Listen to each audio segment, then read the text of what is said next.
everybody, assalamu alaikum, welcome back our channel. இப்போ நம்ம என்னோட சேனலில் பார்க்க போகிற வீடியோ என்னோட செகண்ட் ரெசிபி பால்கோவா செய்கிறது எப்படின்னு தான் பார்க்க போகிறோம்.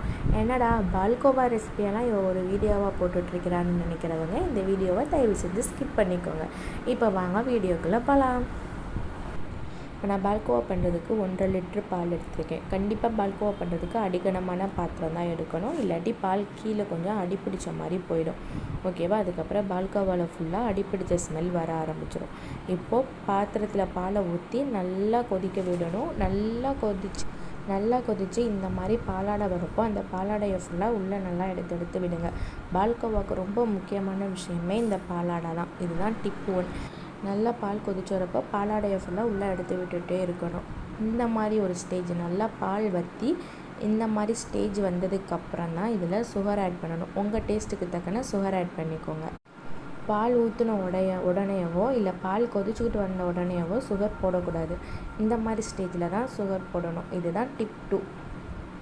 சுகர் ஆட் பண்ணிவிட்டு நல்லா மிக்ஸ் பண்ணி விடுங்க. கையெடுக்காமல் கிண்டிக்கிட்டே இருக்கணும். ஓகேவா? இப்படியே கிண்டிகிட்டே இருந்தீங்கன்னா இந்த ஸ்டேஜ் வரும். இந்த ஸ்டேஜில் உங்களுக்கு தேவைன்னா கீ ஆட் பண்ணிக்கோங்க. எனக்கு கீ கொஞ்சமாக ஆட் பண்ணிக்கிட்டேன், 1 டேபிள் ஸ்பூன் தக்கன. உங்களுக்கு தேவைன்னா ஆட் பண்ணிக்கோங்க.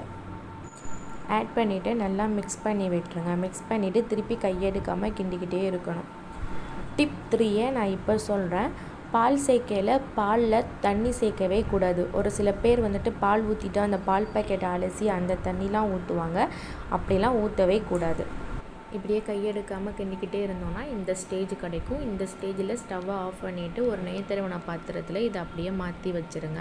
என்னடா இவ்வளோ லூஸாக இருக்கே, பால்கோவா நல்லா செட் ஆகி கிடைக்குமான்னு யோசிக்காதீங்க. பால்கோவா ஆறுனதுக்கப்புறம் சூப்பராக செட் ஆகி நல்லா க்ரீமியான பால்கோவா கிடைக்கும். பால்கோவா நல்லா ஆறுனதுக்கப்புறம் என்னோடய ஸ்டைல் ரெசிபியில் நல்லா க்ரீமியான பால்கோவா ரெடி. தேங்க்ஸ் ஃபார் வாட்சிங் மை வீடியோ பிடிச்சிருந்தா சப்ஸ்கிரைப் பண்ணுங்கள். அஸ்ஸலாமு அலைக்கும்.